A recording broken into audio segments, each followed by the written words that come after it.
Di sekeliling kita banyak larangan yang diwariskan turun-temurun. Katanya jangan mandi saat maghrib. Katanya jangan sebut ular di malam hari. Katanya pohon besar itu bukan cuma pohon. Apakah semua itu cuma cerita lama? Atau ada sesuatu yang memang sebaiknya tidak dilanggar? Kalau kamu pernah dengar mitos serupa, tulis di kolom komentar. Jangan lupa like, subscribe, dan nyalakan loncengnya. Karena setiap minggu kita akan bongkar satu mitos dan cari tahu faktanya. Siap? Kita mulai dari yang paling sering dilanggar. Mandi saat maghrib. 1. Jangan mandi saat maghrib senja itu. Langit berwarna jingga keunguan. Angin berembus pelan, membawa aroma tanah basah dan suara azan dari surau kecil di ujung kampung. Dika baru pulang dari latihan bola. Badannya lengket, keringat bercampur debu. Ia masuk rumah, melempar tas, lalu menuju kamar mandi. Nak, jangan mandi dulu. Ini waktu maghrib. Suara ibu terdengar dari dapur. Dika mengabaikan. Cuma sebentar, Bu.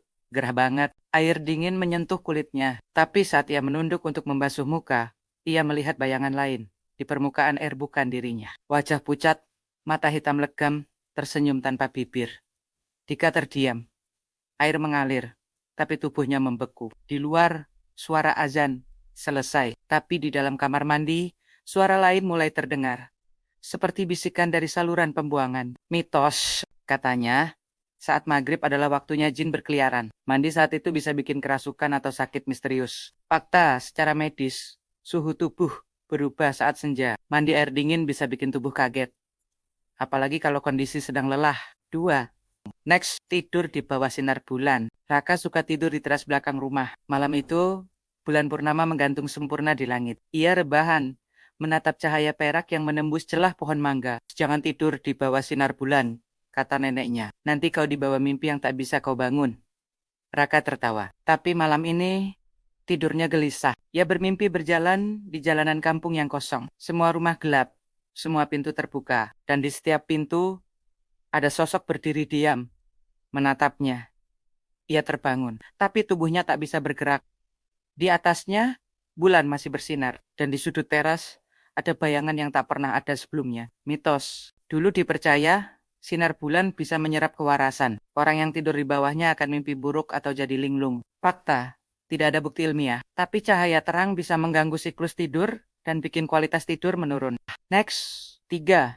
Jangan sebut ular di malam hari. Malam itu, Dira dan teman-temannya berkumpul di pos ronda, bercerita soal hewan liar. Salah satu dari mereka menyebut kata ular dengan lantang. Pak RT yang lewat langsung menegur. Kalau malam, jangan sebut itu. Bilang saja si Panjang, nanti dia datang.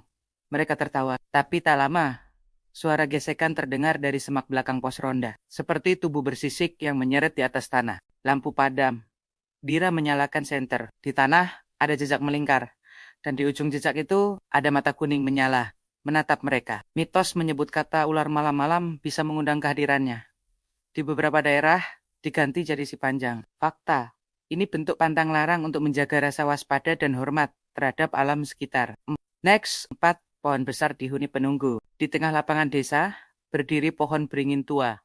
Akar-akarnya menjalar seperti tangan yang mencengkeram bumi. Anak-anak dilarang bermain di dekatnya, apalagi saat senja. Suatu sore, Aram nekat duduk di bawah pohon itu, menunggu teman-temannya. Ia menggambar di buku sketsanya wajah perempuan berambut panjang, mata kosong, dan senyum yang tak wajar. Ia tak sadar, sketsa itu bukan dari imajinasinya. Ia hanya menggambar apa yang ia lihat di balik bayangan pohon. Malamnya, Aram demam.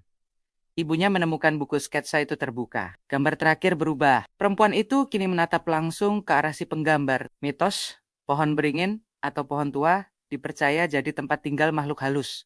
Menebangnya bisa bikin celaka. Fakta, pohon besar memang jadi ekosistem penting. Menebangnya sembarangan bisa ganggu keseimbangan alam dan mungkin yang tak kasat mata. Jadi, apakah semua itu cuma mitos? Atau ada sesuatu yang memang tidak ingin kita tahu? Kalau kamu pernah ngalamin kejadian serupa atau tahu mitos lain yang belum kita bahas, tulis di kolom komentar. Siapa tahu kisahmu jadi episode berikutnya. Jangan lupa like kalau kamu suka konten ini, subscribe biar nggak ketinggalan misteri berikutnya, dan nyalakan loncengnya supaya kamu tahu kapan mitos berubah jadi kenyataan.